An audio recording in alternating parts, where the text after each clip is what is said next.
Amen. Oh, yeah, it's nice to have air, isn't it? Well, a couple weeks ago we left off in Revelation chapter 8, and we did take a little detour last week, so we're going to kind of start. We're going to start here at the very beginning,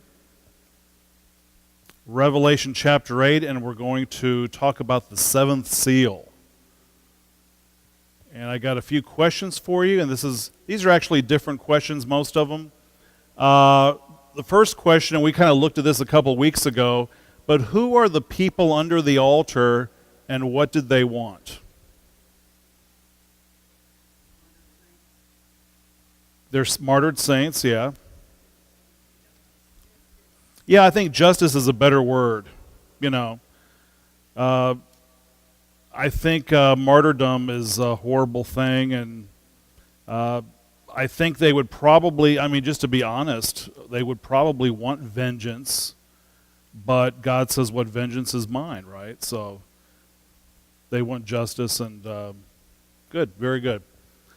All right, does a Christian need the church to pray? Why or why not? Well, I heard a no and I heard a yes, so this is already a good question.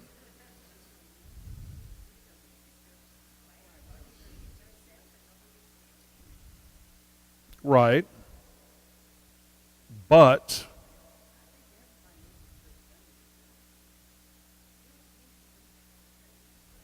right.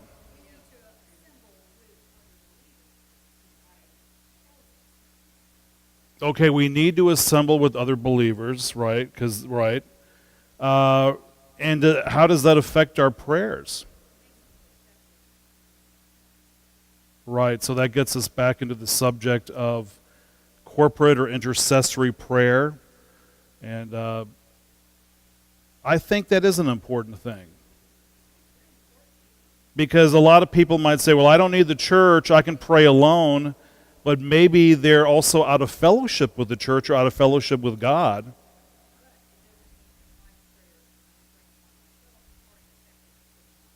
Right, right. Exactly. You don't have to, right. You don't have to, right. Yeah, it goes back to the priesthood of the believer, right? All of our prayers are equal from that perspective. But intercessory prayer is something I think that God really likes, right? Yeah. So, all right. Very good. And how significant is the 30 minutes of silence in heaven?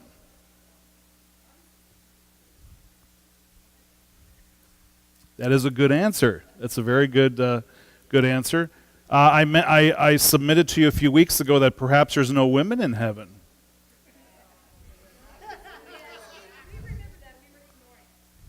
Oh, you were ignoring. Okay, yeah, yeah. My wife does that a lot. She just kind of ignores that stuff. Yeah. All right.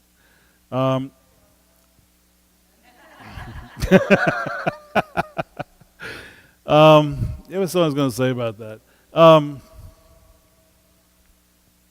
I think the 30 minutes is more significant than a lot of Bible scholars realize. And if we get into it this evening, I'll tell you why. Will the trumpet judgments affect the church?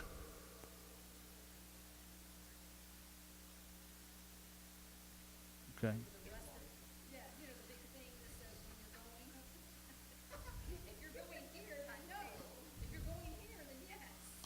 Yeah, because we've already come to the conclusion that by this point in time, the church must have already been raptured. It seems likely, okay? Right, or there's going to be people during the tribulation that are going to be saved, and they're... Right. So it will affect the church. It won't affect the universal ecclesia necessarily, but the local, right?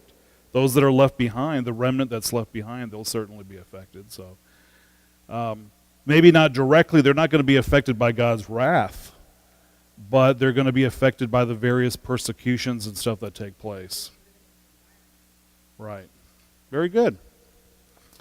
Why is the burning of incense often associated with prayer?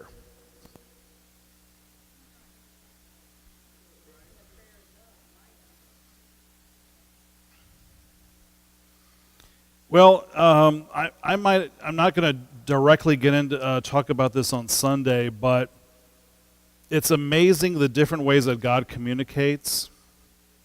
And there is a symbolism in the burning of the incense, and the smoke of the incense does rise up to heaven. The incense is a sweet smell, just like our prayers are sweet to God. He wants us to fellowship with Him and communicate with Him. And so, and then again, there's a lot of pagan cultures that have the same observance. So we've got to be a little bit careful that we don't look at it from a pagan perspective, but from a Judeo-Christian perspective. So we'll talk about that. And the last question is, how concerned is God about ecology? Is God worried about the global warming and all the pollution?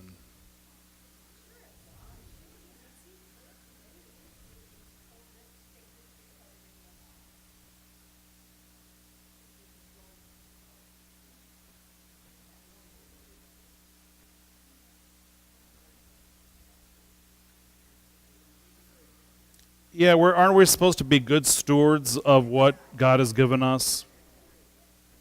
Yeah. But as we get into this chapter, we're going to see probably more evident than before that God is going to unleash an ecological disaster upon the face of the earth like the earth has never seen. Yeah, and it's all setting the stage for the new millennium and the new kingdom reign of Christ, right? So, very good, very good. All right, well, let's start reading. It's a big text. It begins, when he opened the seventh seal, there was silence in heaven for about half an hour. And I saw the seven angels who stand before God, and to them were given seven trumpets. Then another angel, having a golden censer, came and stood at the altar. He was given much incense, that he should offer it with the prayers of all the saints upon the golden altar which was before the throne. And the smoke of the incense with the prayers of the saints ascended before God from the angel's hand. Then the angel took the censer, filled it with fire from the altar, and threw it to the earth. And there were noises, thunderings, lightnings, and an earthquake. So the seven angels who had the seven trumpets prepared themselves to sound. The first angel sounded, and hail and fire followed, mingled with blood, and they were thrown into the earth. And a third of the trees were burned up, and all the green grass was burned up. Then the second angel sounded, and something like a great mountain burning with fire was thrown into the sea. And a third of the sea became blood. And a third of the living creatures in the sea died, and a third of the ships were destroyed.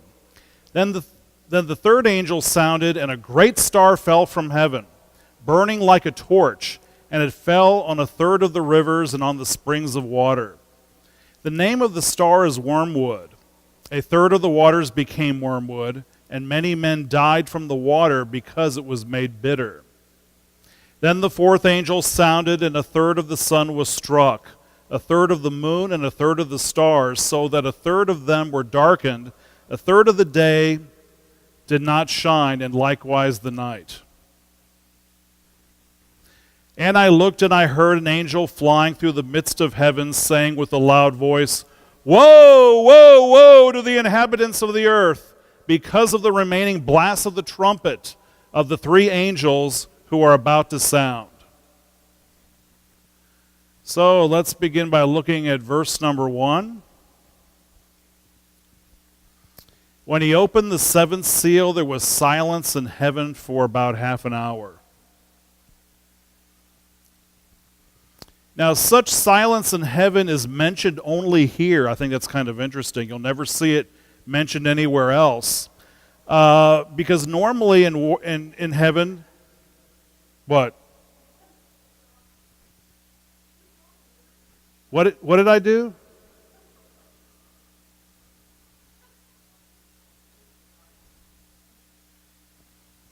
Well, thank you. Thank you for your... Thank you.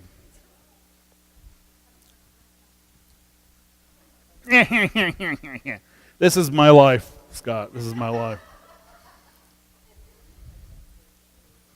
Okay. Now everybody's settled down now. You know, in heaven, there is continual worship. There's praise. I mean, I'm assuming there's music. I mean, it's continual worship. And that goes on forever and ever, for all eternity. I mean, I just can't imagine what heaven would be like. And yet, it is unprecedented that all of a sudden there would be complete silence. Okay? And here's what I want to get across to you that I think a lot of scholars miss. For that 30 minutes, the worship stops. Okay? That's what I want to get across to you. Remember that this is an innumerable multitude in heaven. So what is the reason for this universal pause? The seventh seal is very remarkably distinguished from the six preceding it. One reason for the silence is a preparation for the grand sounding of the trumpets. Okay, so that kind of makes sense. That's what most scholars will say. The trumpets are about to sound, so now there's silence, and then of course the trumpets sound, heralding the judgments to the praise of God. You know, God will not be mocked. He's not going to be mocked, and the earth has mocked him, and they've ridiculed him, and they've shaken their fists at him, and they've hated him. And now the time has come. Now the time has come for God to, you're going to reap what you sow. I like that. Very good. So it's coming. And again, remember the saints under the altar, which were martyred for their faith. You know, Christian people, I mean, they're people, not perfect people. We're not perfect, you know. They have sins too. We talked about this a couple of weeks ago. They have sins too, and Christ, with his blood, washed their stained robes and made them white as snow. But still, they were Christians, and they were martyred for their faith, okay? God gave them a white robe and told them to rest until their number was complete. I believe their number is complete, or at least in a symbolic or spiritual sense. Their number is now complete. The time is now right. God's wrath will now increase to a much higher level than we saw before. Now here's what I want to get across to you. Jesus said in Matthew 5, beginning in verse 23, "Therefore, if you are offering your gift at the altar, and there remember that your brother has something against you, leave your gift there in front of the altar. First, go be reconciled to your brother, and then come and offer your gift." Now, that's a very interesting text, and if you really think about what's being said, you know, here you're bringing your gift to the altar, and now you remember that your brother has something against you, or you've got something against your brother. How can you truly worship God in the right way when there are things that are not right? I don't think you can either, and that's what he's saying. He's saying leave your gift. In other words, don't offer it. Okay? He's literally saying stop the worship. Go make it right with your brother, and then go give your offering. Okay? Now that's very profound. I mean, that's a big deal, to stop the worship, make it right, and then go back and give your offering. Okay?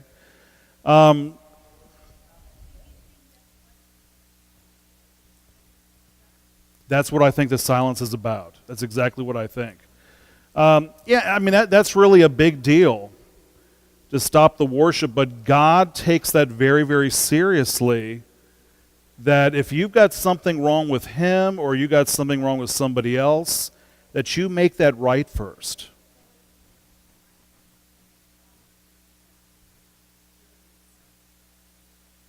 He's making it right for the martyrs. He's making it right for them. That's what this whole thing has been accumulating for. He says, wait till your number's complete. Now the number's complete. He's saying, okay, now stop the worship. Let's go make it right. Okay? You know, that's exactly why the church, and I'm going to assume every church I've ever been in, I'm sure First Baptist does it, you have a time of greeting. Right? Do y'all do a time of greeting? And this is where the greeting comes from. It's a pause in the worship to where when you go around and greet people, it's your opportunity to make things right. And then when everything is right, then you go back and you continue with the worship service, okay? So that's where that comes from, okay? That's why churches do greetings to this very day, is because of that. That's how important that is. And I think that's what he's trying to do right here. Verse number 2. And I saw the 7 angels who stand before God, and to them were given 7 trumpets. Now here's a little chart, and it kind of gives you an idea of where we've been and where we're at. We began going through each of the seals, and we saw the 4 horsemen of the apocalypse. Here in the 5th seal, we started reading about the martyrs. So that's kind of was the context that we're still in. We began seeing the cosmic changes taking place. And then if you remember, we looked at chapter 7, right? Which was the interlude or the parentheses chapter. And that's either a gap in time or it's a parenthesis giving us more information. And we were there last time, and of course now we're in that seventh seal. And the 7th seal also inaugurates the 7 trumpets, right? And here's another chart. These are the 7 trumpets. And what you're going to find is that there is a striking parallel between each one of the 7 seals and the 7 trumpets, okay? As to what's actually taking place. And notice also there's this little interlude. There's this little gap here. Either there's an extra little additional time frame here, or John is giving us more information before we get into the 7th seal. So that's kind of interesting. Whoop, and my screen just, was that correct? Yeah. Okay, the 7 angels that stand before God are very high-ranking, and each given a trumpet. Again, these 7 trumpets are part of the 7th seal. In the Old Testament, trumpets were used to announce important events and give signals in time of war. And I think it's kind of both, you know. I mean, I think an announcement is being made. God is making a statement, that's for sure. And it also is a time of war, right? Kind of taking place. These 7 trumpets announce a series of plagues, qualitatively and quantitatively more severe than the seals, but not as completely devastating as the bowls. At the blast of these trumpets, world kingdoms will be overturned to make way for Christ's universal kingdom. So, you know, it's kind of interesting. The world is being reshaped. You know, starting with a clean slate. You know, the mountains are being laid to waste, the oceans, everything being laid to waste. Everything's going to change. The first 4 are connected, and the last 3 alone have the woes. So that's a good way of dividing that text, if you're reading ahead. Now here's just a point of interest. This is from a non-canonical book. Did I say Bible? No, I said non-canonical book, but I just thought it was interesting. This is a rendition here from Tobit 12:15. He writes, I am Raphael, one of the 7 holy angels which represent the prayers of the saints and which go in and out before the glory of the Holy One. Some people would write and affiliate this with Revelation. And I don't have any credence in the books of the Apocrypha or the Pseudepigrapha, so I wouldn't put a lot into that. But if you're studying this subject, you're going to read stuff like this, okay?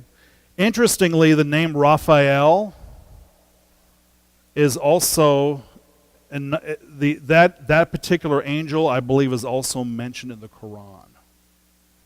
So I'd be kind of leery of any non-biblical text, okay? But it is interesting.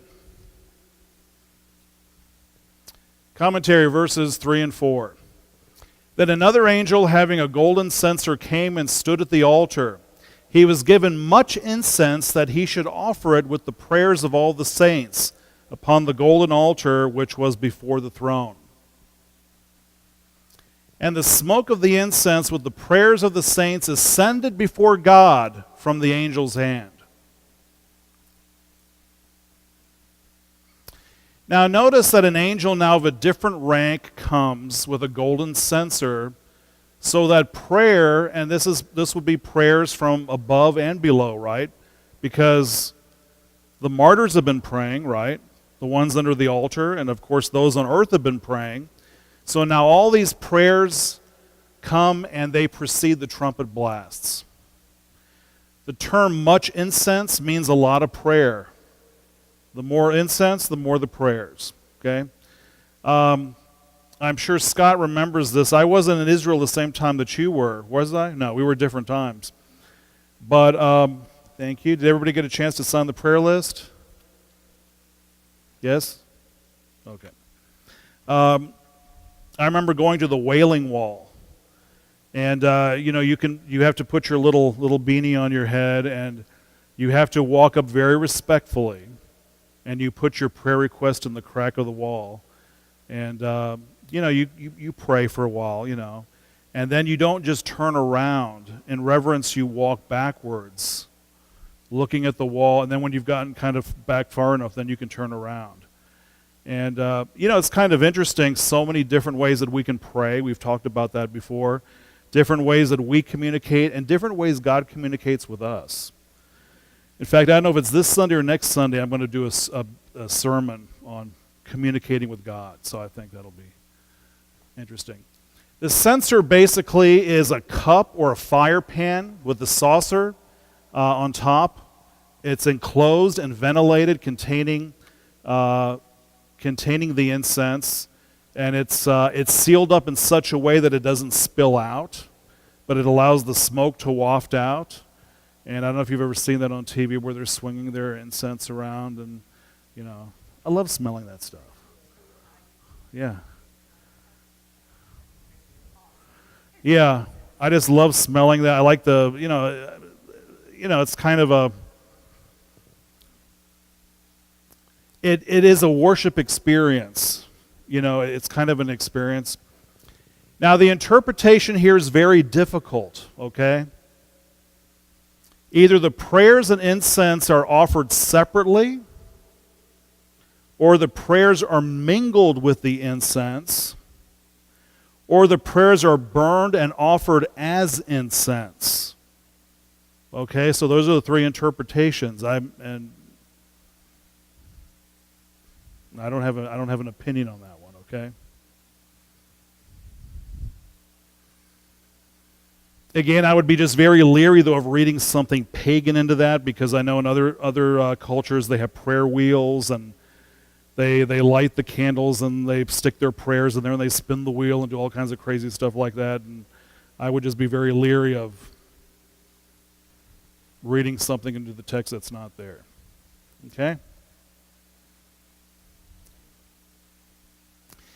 Some erroneously believe that since Jesus is the high priest, he must be this angel which offers the incense. But, I like that word but, right? It negates everything that was said before it.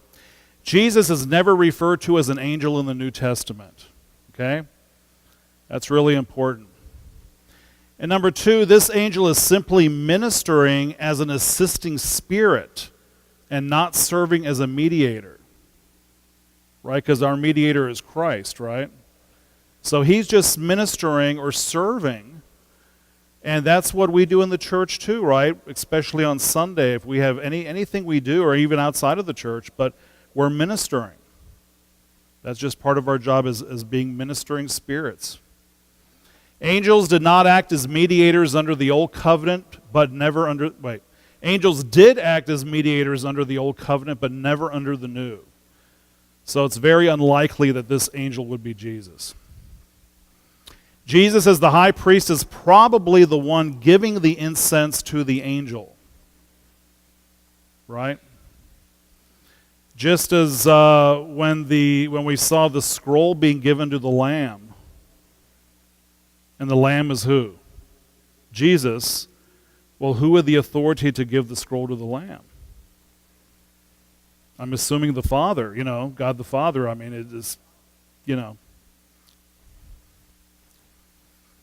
Commentary on verses.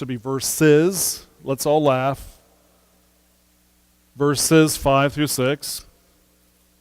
Thank you. Then the angel took the censer, filled it with fire from the altar, and threw it to the earth. And there were noises, thunderings, lightnings, and an earthquake. Now, is thunderings and lightnings proper English? According to my spell check, it's not correct. Thunderings and lightnings. That's out of the Bible, right? I agree. That's my point.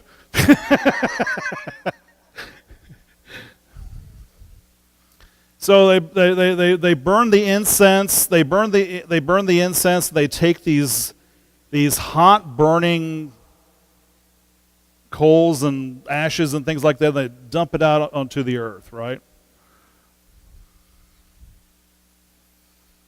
So the 7 angels who had the 7 trumpets prepared themselves to sound.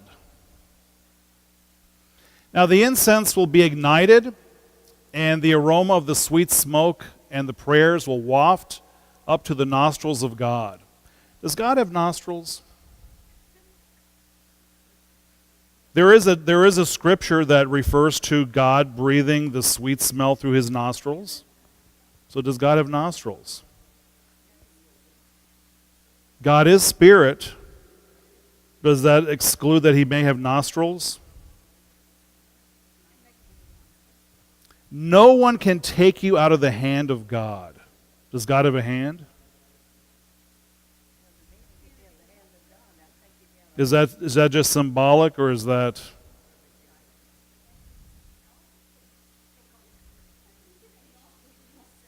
He's God, right? He can do whatever he wants, right? I think... We are.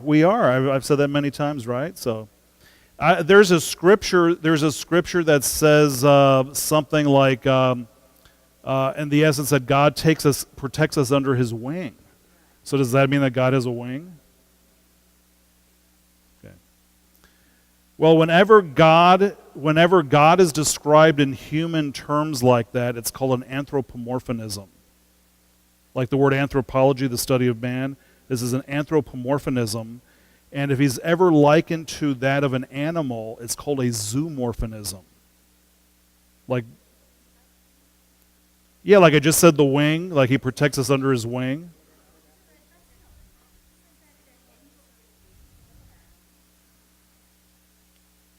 Or are they? But we just studied the cherubim. Now remember, one has a face like an ox, one has a face like an eagle, one has a face like a man, one has a face like a lion, right? Are there animals in heaven?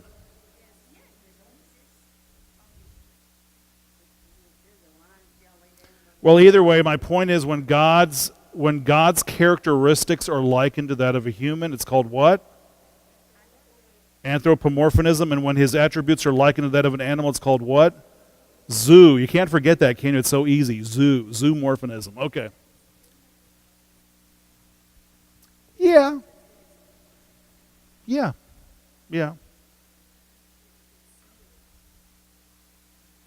There's a lot that we don't know, but I believe one day we'll know it, and but anyway. Okay. Then the burning embers will be cast down to earth. We saw that. And fire attended by thunderings, lightnings, and voices and earthquakes are emblems of God's dreadful judgments which are immediately to follow. So this is just the beginning. This is nothing yet. I mean, this is just the beginning. When it's the angel's turn, he must sound without delay. So, I mean, when these guys are blowing their trumpets, when it's their turn, man, they've got to blow, okay? And then, of course, then we have the judgments taking place. Commentary on verse 7. The first angel sounded, and hail and fire followed, mingled with blood, and they were thrown to the earth. And a third of the trees were burned up, and all the green grass was burned up.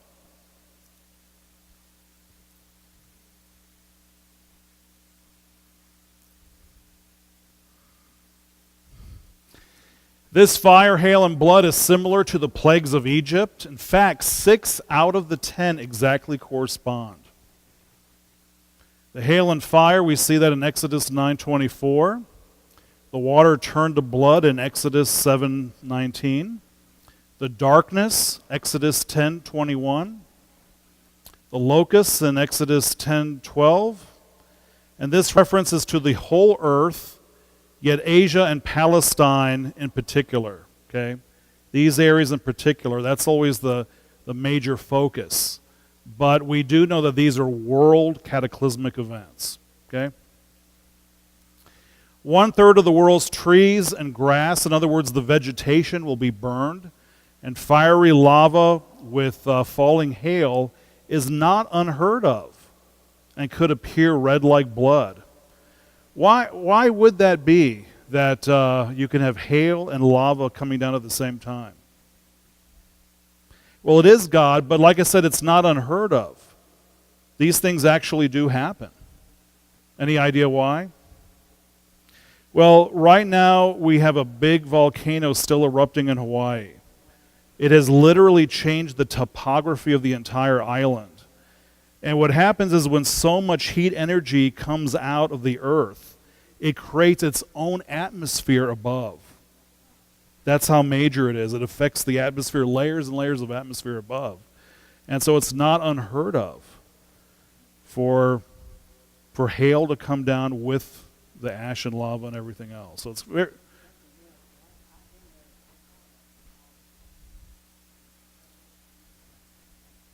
Yep.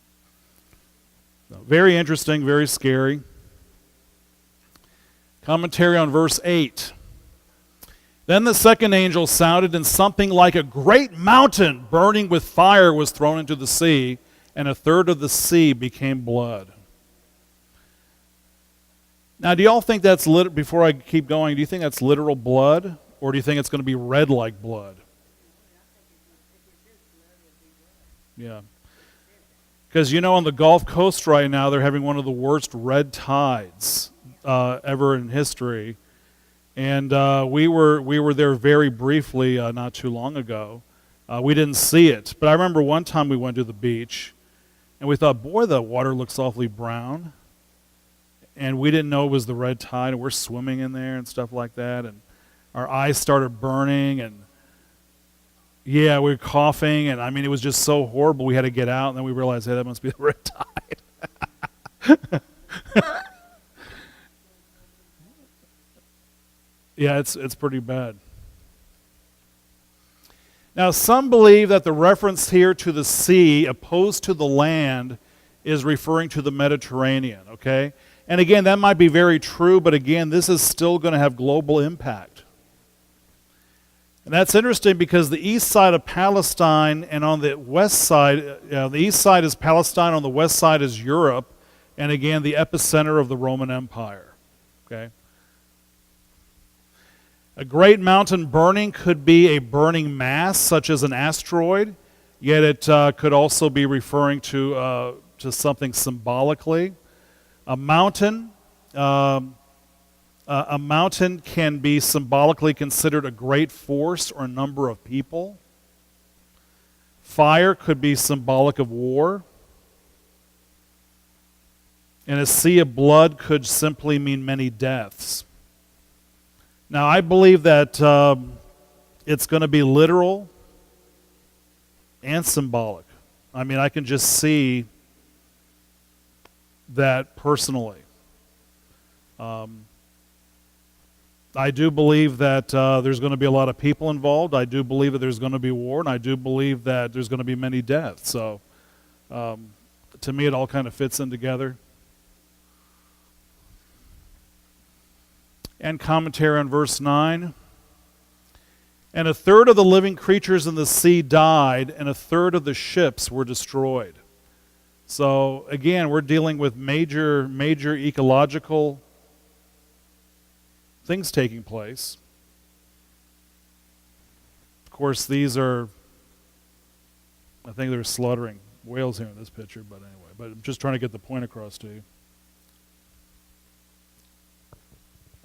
Again, the burning mass could be an asteroid impacting the ocean. A third of the sea became like blood. A third of the sea creatures died. A third of the ships were destroyed. And this would create tidal waves, right? Destroying ships and life. Interestingly, ships represent nations along with commerce and trade.